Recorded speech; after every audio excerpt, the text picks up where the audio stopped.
Hello, everybody. Scott Golden here with the Pro Wrestling Logic YouTube channel. We've got a lot of content for you today. Like, subscribe, comment below if you like what we're doing. Today we're going to discuss the second week of the AEW Women's Cup Tournament, and only a couple of matches, so should be relatively quick. Also going to add some to the World Class Championship Wrestling review series we're doing. Also a Raw review up for you. We will be back tonight, hopefully, with AEW Dark and the Impact review for this week as well. And so that is my goal for today. I've got some extra time today, hopefully, so getting some extra content cranked out, certainly in the idea of what I'm trying to do. Anyway, the second week of the AEW Women's Tournament, much like the first, is worth checking out, if only for the fact that it gives a spotlight to the ladies in a way that they normally don't get. I do question why we need to be so focused on a women's division that isn't flushed out fully yet.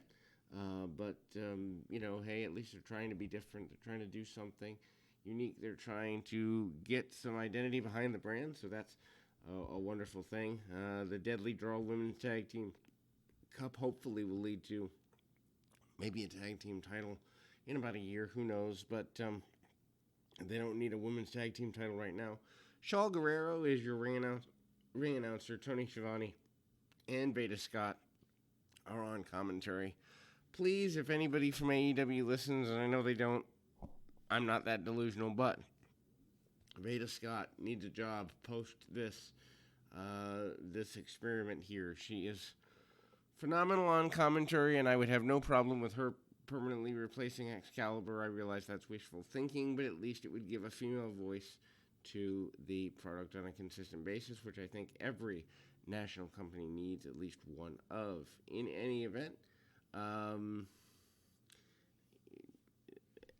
we kind of moved on to the first round, or the continuation of the first round. Backstage, interviewer Dasha Gonzalez and Rachel Ellering both make debuts on this particular program.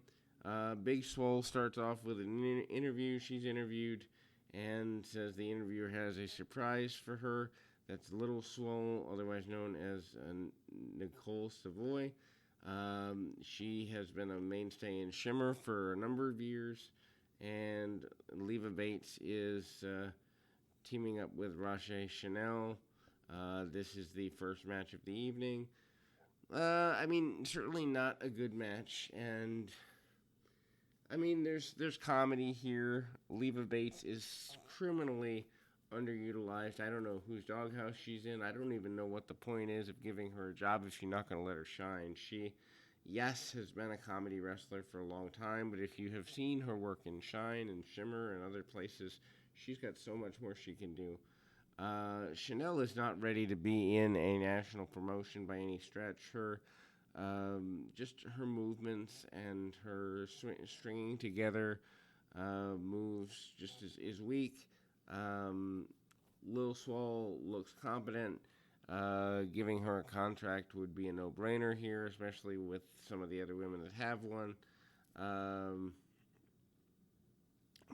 Bates comes out, does the librarian gimmick. I don't know where that's ever supposed to go. I think they just are willing to throw her away at this point, which is sad, especially when she's moving towards closer to, I know she's over 35, closer to 40, so it seems like a waste.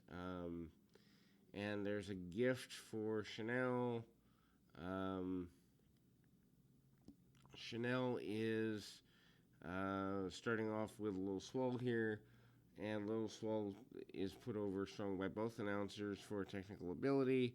Chanel and Bates are teased dissension, and the Swoles obviously have worked together before. Good double team maneuvers, locks on a modified crossface. Peter Avalon on the outside provides a distraction. Isn't he already just a distraction just for existing? Anyway, Lil Swole eventually makes a comeback, gets the hot tag to Big Swole, and there's a visual pin on Bates. Chanel breaks it up. Finish comes when Swole hits a combination flatliner blockbuster on Bates for the loss. Uh, and then ultimately they are talking about establishing a women's community.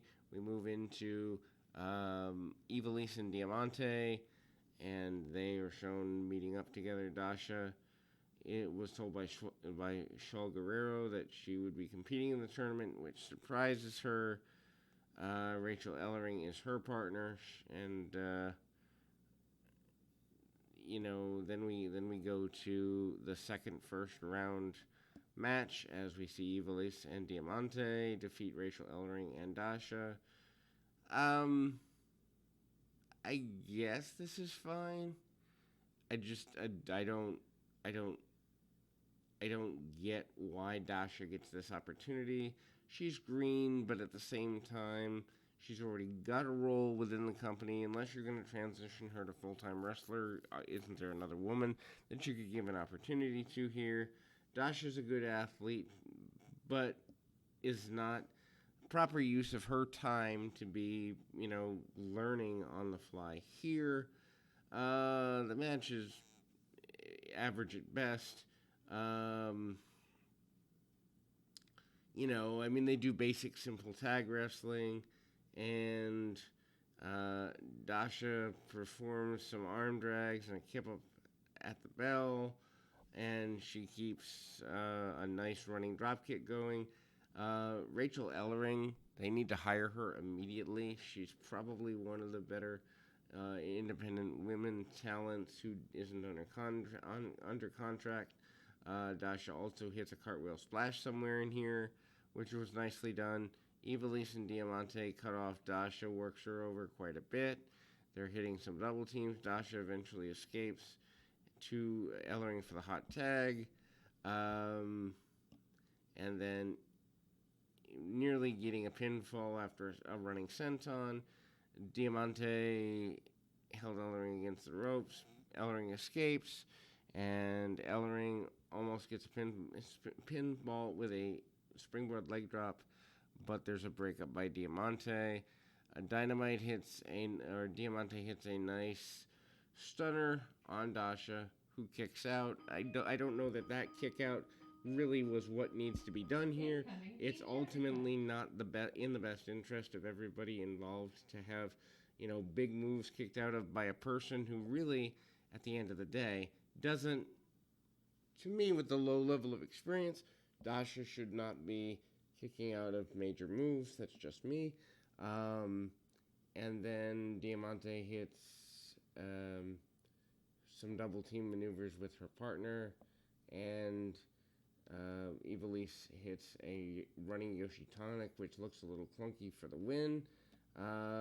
After match, we see Alex Marvez interview the Swoles backstage. They seem to click really well, and I'm assuming that this will be a tag team we see more of, even post the tournament.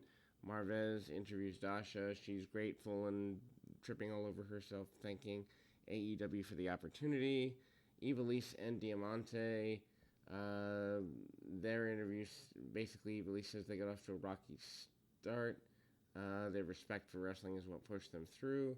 Semifinals, Big and Little Swole will face off against Nightmare Sisters next week, and Ivelisse and Diamante will face Tay Conti and Anna Jay.